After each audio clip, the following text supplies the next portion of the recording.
he removed his interest completely from all the processes. He removed his interest completely from all, the elections and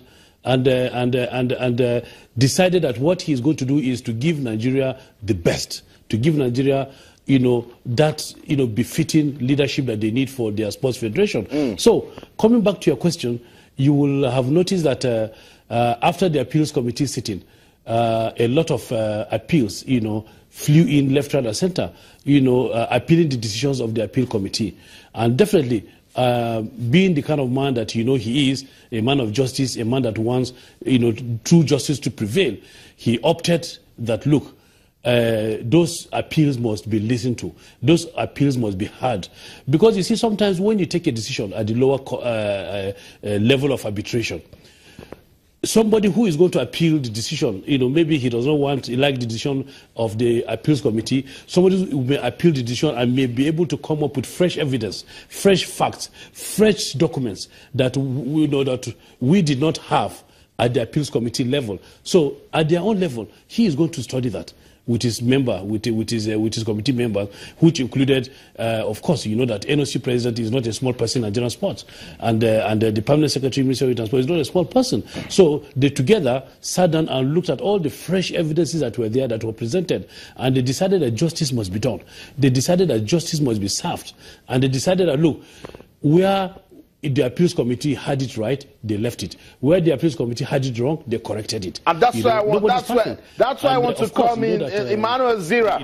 Emmanuel Zira, yes, that's where I want to come in. We wanted justice, and where the appeals committee got it right, we should have left it so. But if you go by the report by this harmonization committee, they reversed some of the decisions that the appeals committee made. Doesn't it put question marks on the ability of the appeals committee? No, it doesn't. It doesn't. You see, let me tell you, that's what I was trying to tell you, Austin Okwanakwa. You see, the evidences that were available to us at the appeals committee level may be different from those that were submitted to the harmonization committee. You see, at the first instance, those that appealed to us are those that felt that they were shortchanged at the election level. And those that appealed to the harmonization committee were those that felt that, look, in our decision to reverse such decisions, that we did not take into cognizance the evidences they had available to them. And they presented such evidences to the harmonization committee, which is a superior body to the appeals committee, And that is why, if you look at it, when they saw the evidences, take athletics, for instance, now.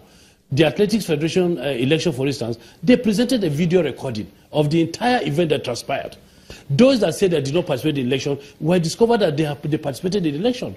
Those that said they were shortchanged here and there, we discovered that, look, we discovered that they were not truly shortchanged. They participated. The results were declared, and so on and so forth. And you see, it is on and on. So the evidences that the harmonization committee had, we were not privileged to have them because those people that appealed to them did not appeal to us. Those that appealed to us were those that felt shortchanged at the electoral process level after the elections.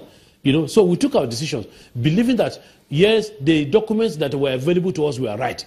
The documents that were available to us at that material time, as presented, to us, was the right documents that we took decisions on. So it's just like a normal election process anywhere in the world. You have decision by the tribunal, you have decision by the appeal court, you have decision by the Supreme Court, which is the ultimate. And in this case, the Arbitration Harmonization Committee is our Supreme Court, is the highest. You see, it is the first time we are trying to go into this democratization process of our sporting federations elections. And believe me sincerely, we have to hail the minister. Okay. Whether we like it or not. Okay, Emmanuel Zira, briefly, if you have the information, tell us, why were the elections for today delayed?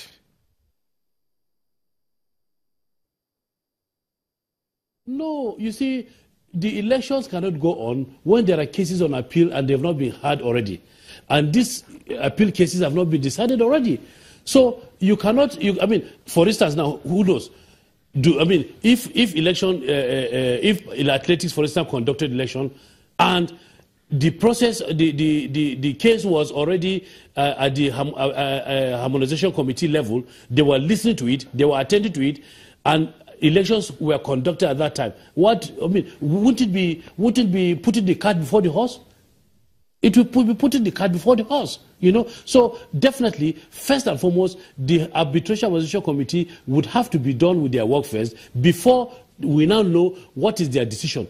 What elections are to be conducted, what elections are not to be conducted, what decisions are to be upheld, what decisions are to be reversed, and so on and so forth. And it was after their sitting, that people got to know which sports will be having elections, which sports will not be having elections. I must say thank you so much, Emmanuel Zira, for your time. Thank you for explaining some of these issues to us. We appreciate your time. Thank you. That's the spokesperson of the Appeals Committee, the Elections Appeals Committee, Emmanuel Zira. Let's just do this in 1 minute. I'm just wondering why the Harmonization Committee waited for so long when they knew that there will be a rerun election today. Thank you very much, Austin.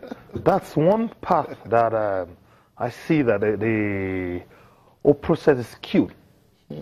Because I can't just fathom how on the day of election, that is when the Harmonization and Petition Delegates had arrived.